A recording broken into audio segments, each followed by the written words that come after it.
খাদিজা, সারাদিন দিনের দাওয়াত দিছি, পেটে কিছুই নাই, ঘরে কোনো খাবার আছে কিনা?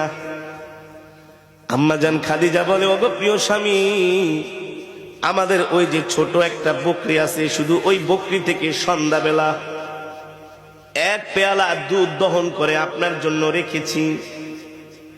আর পাশের বাড়ির মানুষ হাদিয়া হিসাবে আমাদেরকে 4টা খেজুর দিয়ে গেছে। আমি 2টো খেজুর খেয়ে 2টো খেজুর আর এক পেয়ালা দুধ প্রিয় স্বামীর জন্য রেখে দিয়েছি।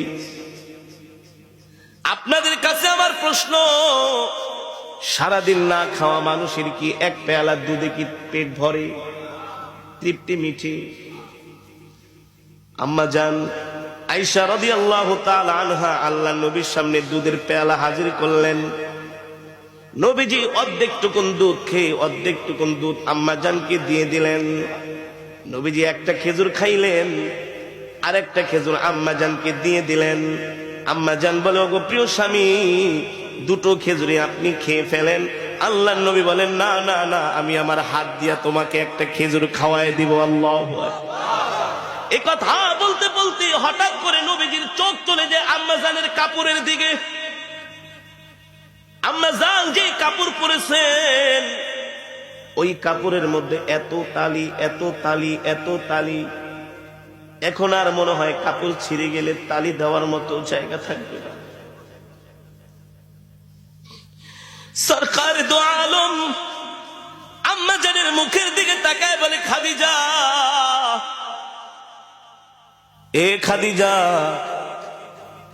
40 মণ স্বর্ণ নিয়ে আমাকে বিবাহ করলা, কতটা মাস হয়ে গেল, ঠিক মতো কোনোদিন ঘরের বাজারও করি না, বাজার সদাইও আনতে পারি না, না খায়া থাকো। আজকে দেখলাম তোমার কাপড়ের মধ্যে এতগুলো শিলি। ও খাদিজা, একবারও বাজারের জন্য বললা না, কোনদিন বললা না বাজারে যাচ্ছেন, বাহিরে যাচ্ছেন, কিছু খাবার নিয়ে আসেন, এই কথাও বললো না। আমার কাপড় ছিঁড়া গেছে, একটা কাপড় পর্যন্ত নিয়ে আসেন। খাদিজা রে, 40 মণ স্বর্ণ নিয়ে আমাকে বিবাহ করলা, এই সম্পদগুলো আমি কোন জায়গায় ব্যয় করলাম একবারও কোনোদিন ডাক দিয়া জিজ্ঞেস করলা না। তোমার সম্পদগুলো আমি কোন কাজে ব্যয় করেছি? আম্মা জান খাদিজা বলে, গো আল্লাহর নবী,